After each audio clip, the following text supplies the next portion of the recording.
cars became dollar signs. I'm willing to bet that few people in all of Riverside County have owned, driven, and sold as many cars as my dad. His lifelong passion was essentially the art of winning people over.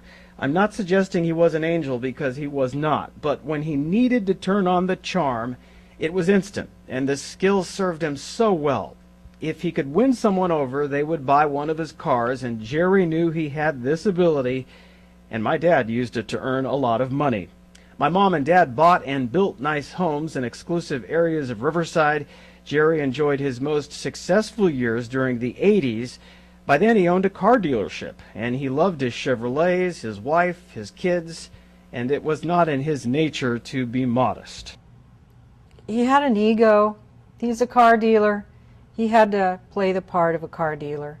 And, you know, we'd buy a new home, and we had the pool was put in right away. It wasn't like a year or two later. It was like we were just, you know, unpacking furniture, and he's making plans for the landscaping and the pool to go in. And, you know, he wanted to provide for his family. He wanted us to have a nice life, and he made sure that he took care of that. And, you know, we did. We had a good life.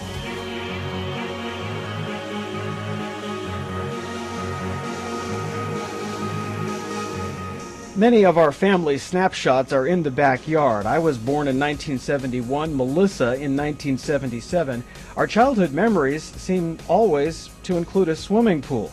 When my parents bought a home on Amy Way in Riverside, it sure seems we did not live there long. Before Mom and Dad bought a vacant lot across the street, they built a bigger house, and we moved across the street. And in went another pool, and for my dad, another sign of accomplishment. I think that my mom and dad were disappointed that he didn't finish high school, that he wasn't going to go to college, and I think he was just going to prove, that his theory was, he was going to do it anyway. He was happy. I don't think school was really for him. I think, he kind of always had the idea that why would you want to spend time in school when you could just make, a lot more money without it. At this birthday party for Melissa, I was the bothersome kid with the video camera. Grandma Fiegener did not like being videotaped, and my dad, as always, was well groomed. During this time, my dad also developed some bad habits. He's a very sweet, kind person, and I do think sometimes, when he would drink too much, his personality was not a happy drinker. He turned into a mean drinker. I think I would have to say he was a male chauvinist, and my place in the home was take care of the whole house, take care of the kids, take care of everything.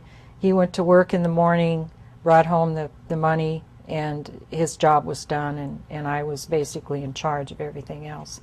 But then he would also put a lot of pressure on me, because I remember when we were building that house, he would not go with me to the architect to work with the plans, the floor plans. And he said to me a lot of times, I better like this house. But he refused any input, but yet I better like it. I better make a house that he's going to be happy with. The middle and late 80s were not good years. My dad's youngest sister, Laura, died suddenly in 1985 at age 27. And the excesses of the 80s, the drugs, the alcohol, they all caught up with my dad. His marriage became unpleasant and abusive, and after 17 years, my mom filed for divorce.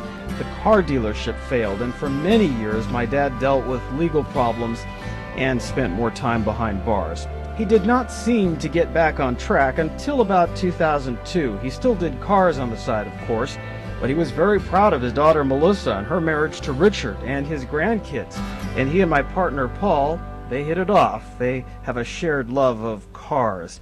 Melissa and I have many fun memories of a dad who could be extremely playful.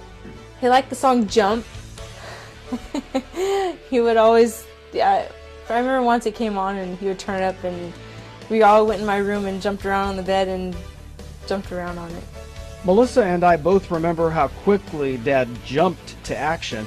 When my mom was unhappy about a pet reptile, I was watching for a friend who was on vacation. I remember once you had a snake that got loose in the backyard. he chased it down with a hoe and chopped it in half. It was your friend's snake you were watching, and you chased it down. It was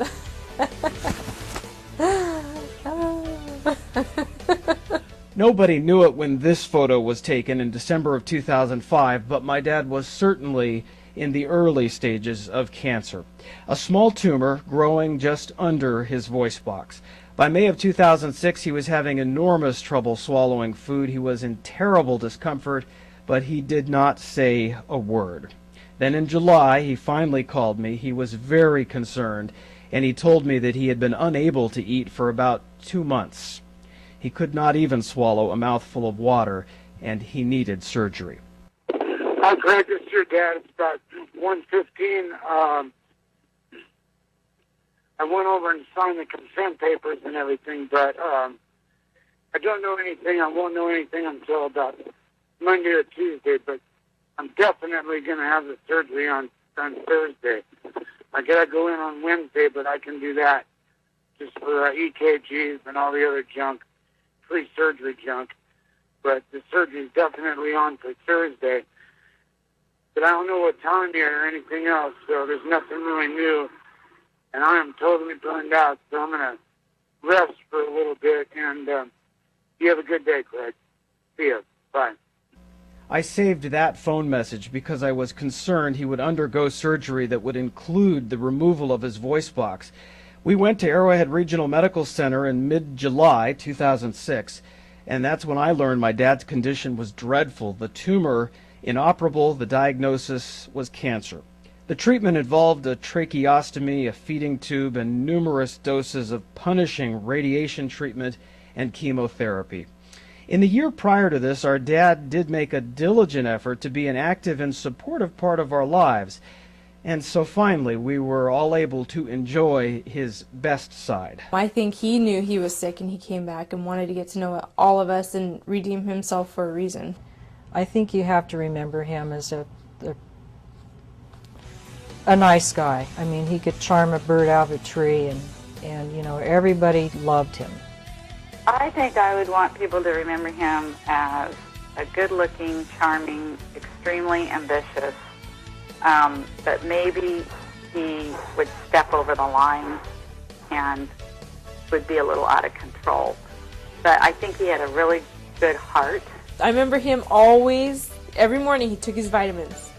He'd take like a handful of vitamins, and he'd go to Noggles and have his egg burrito. And then he'd take us to school, and yeah, he was just nonstop, active, hard worker. For a man not known for patience, being a patient was not easy. The months that followed his cancer diagnosis included no victories. With his voice still strong, I'll end this biography of his life with the voice message on his cell phone.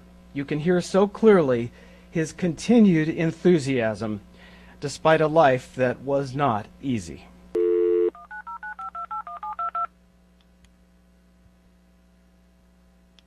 Hi, this is Jerry at 528-1722. I'm sorry I missed your call, but if you would leave your name and number, I will return your call within 15 minutes or less. That's a promise. Thanks for calling me, and have a good day.